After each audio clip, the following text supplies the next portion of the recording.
हाँ बेटा, video number 5। असमानता की बात करें, दोनों के अंदर असमानता क्या है। समानता के बाद असमानता। नंबर 1, पहली असमानता कि इनमें विद्युत धारा का प्रवाह मुक्त इलेक्ट्रॉन के कारण, इनमें विद्युत धारा का प्रवाह मुक्त आयनों के कारण। पहली असमानता। दूसरी, ताप बढ़ाने पर इनके चालकत्व के मान में कमी।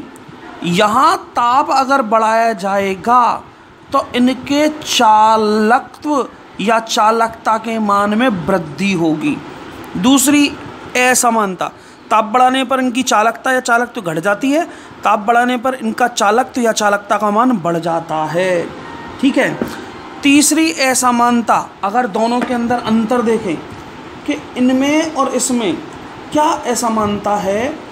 इनमें विद्युत धारा के प्रवाह से रासायनिक संगठन में कोई परिवर्तन नहीं आता, जो ऊपर पढ़ा रहा था। जब इसमें विद्युत धारा का प्रवाह होगा तो रासायनिक संगठन नहीं बदलता। इनमें विद्युत धारा के प्रवाह से रासायनिक संगठन परिवर्तित हो जाता है। पढ़ाया था ना, क्योंकि वो धनायन और ऋणायन में टूट जाते हैं, उनका वियोजन हो जाता है। ये ऊपर पढ़ा रखा है मैंने। तो ये तीसरी असमानता। याद रहे, दोनों के अंदर समानता, दोनों के अंदर असमानता पूछ लेगा वो। धात्विक और वैद्युत अपघटनी चालक में 2 समानता लिखिए और 2 असमानता लिखिए। ये दोनों की समानता, दोनों की असमानताएं हैं। ठीक है। अब नेक्स्ट पॉइंट पढ़ते हैं। ये तो मैंने आपको इस पाठ का शुरुआत करी, वैद्युत रसायन किसे कहते हैं वो समझाया। फिर वैद्युत ऊर्जा किस तरह से रासायनिक ऊर्जा में बदलती है, कौन बदलता है। सेल, जो आपको मैं अब पढ़ाऊंगा, सेल क्या होते हैं, कितने प्रकार के होते हैं। सबसे पहले मैंने विद्युत के बारे में पढ़ाया है कि विद्युत धारा क्या होती है, विद्युत धारा का चालन कैसे होता है, उसके आधार पर पदार्थ कितने प्रकार के होते हैं। तो मैंने चालक को चालक, अर्धचालक जो पहले पढ़ लिए, चालक के 2 भाग आपको मैंने अब पढ़ाए हैं। ये टॉपिक ख़त्म करा है। अब इसके बाद नेक्स्ट टॉपिक, इस पर आते हैं, सेल पर। सेल एक ऐसा माध्यम है जो बेटा विद्युत ऊर्जा को रासायनिक ऊर्जा में और रासायनिक ऊर्जा को विद्युत ऊर्जा में बदलता है। उस माध्यम को, उस युक्ति को सेल कहते हैं। हम इस पाठ में सेल बेसिकली 2 प्रकार के पढ़ेंगे।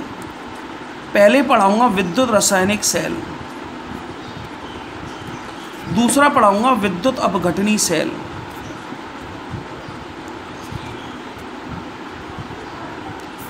विद्युत रासायनिक सेल, विद्युत अपघटनी सेल, है ना। पहला पॉइंट, विद्युत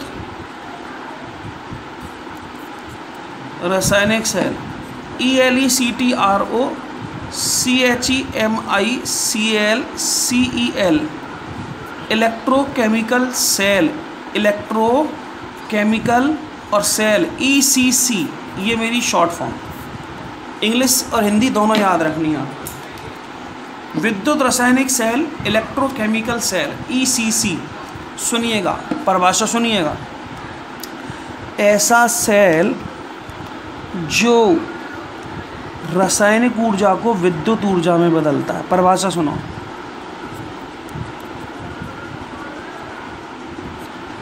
ऐसा सेल जो रासायनिक ऊर्जा को विद्युत ऊर्जा में बदलता है, विद्युत रासायनिक सेल कहलाता है।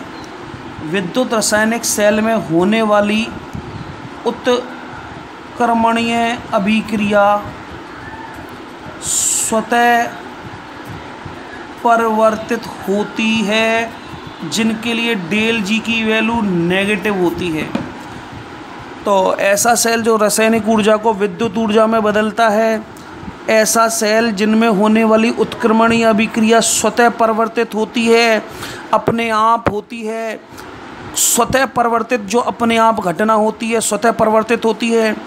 इनमें होने वाली रेडॉक्स अभिक्रिया, उत्क्रमणीय अभिक्रिया, इनके लिए डेल जी का मान, डेल जी मतलब गिब्स मुक्त ऊर्जा में होने वाला परिवर्तन, गिब्स मुक्त ऊर्जा में होने वाला परिवर्तन इनके लिए ऋणात्मक प्राप्त होता है। ऋणात्मक का मतलब जिनके लिए डेल जी की वैल्यू 0 से कम होती है। समझ में आती है आपको।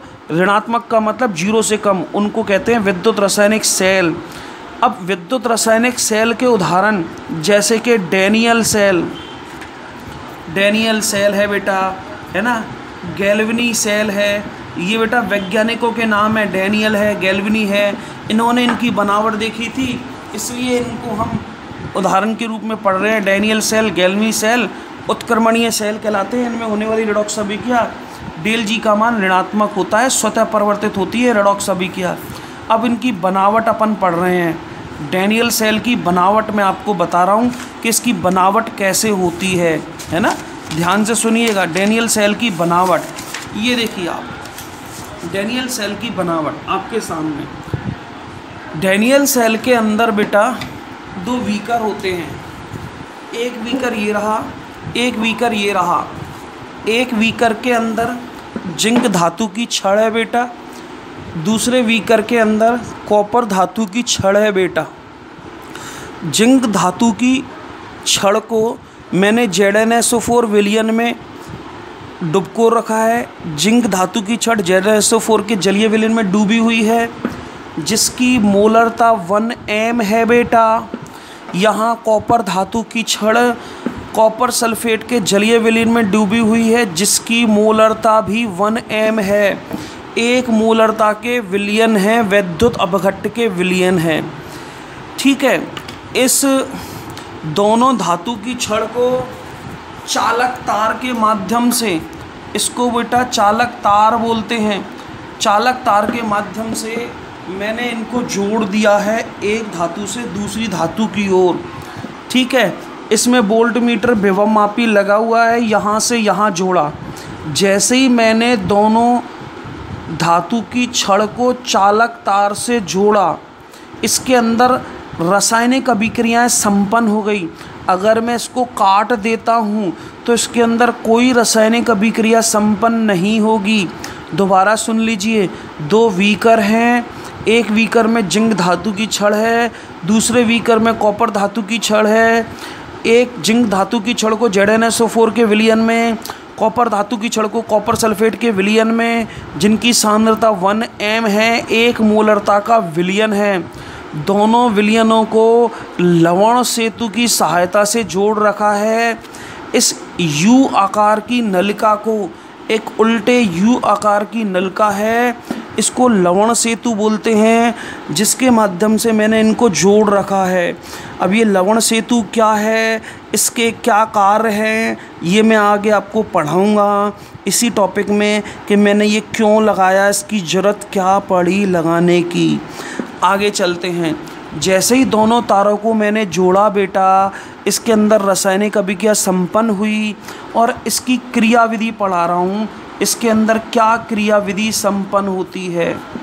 जैसे ही दोनों तारों को जोड़ा, Zn, इस जिंक धातु ने Zn+2+2 इलेक्ट्रॉन, जिंक धातु से जैसे ही इसके अंदर रासायनिक अभिक्रिया संपन्न हुई, जिंक धातु से Zn2+ बेटा, Zn2+ आयन इस विलयन में आ गए, इस धातु की छड़ से इस विलयन में आ गए और दो इलेक्ट्रॉन यहाँ से निकले और ये इलेक्ट्रॉन इस तार के माध्यम से यहाँ से होते हुए पहले तो इस पे इकट्ठे हो गए। ज़्यादा जैसे जैसे अभिक्रिया चलती गई, Zn2+ विलयन में आता गया, इलेक्ट्रॉन निकलते गए, तो इलेक्ट्रॉन आगे खिसकते गए और इस तार के माध्यम से यहाँ इस धातु की छड़ पर आते गए। तो इलेक्ट्रॉन जिंक धातु से निकले हैं और कॉपर धातु की तरफ विस्थापित हुए हैं।